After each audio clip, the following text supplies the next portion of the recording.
তো আমি মাহমুদুল্লাহকে রিকোয়েস্ট করেছিলাম তুই টেস্ট খেল, দ্যাটস ইওর গেম। মানে ও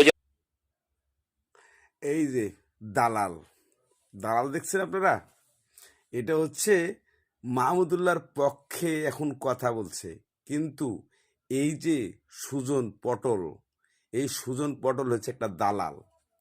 এই এত বড় একটা দালাল, এই দালাল প্রত্যেকটা ভালো ভালো প্লেয়ারকে নষ্ট করার মূল কারণ আপনারা হয়তো অনেকে জানেন না। এই দালাল গোড়া কাইটা উপরে পানি ঢালে। এই যে সুজন মাহমুদ, এ হচ্ছে যে একটা বিশ্ব দালাল। বাংলাদেশ ক্রিকেট বোর্ডের মধ্যে এ যে কত নাটক কত কাহিনী করছে, আর এর জন্য কত ভালো ভালো প্লেয়ার যে নষ্ট হয়েছে যা বলার মতো না। এ এখন বৈশা বৈশা মাহমুদুল্লাহর পক্ষে কথা বলতেছে। কেন? মাহমুদুল্লাহ ভালো খেলতেছে না?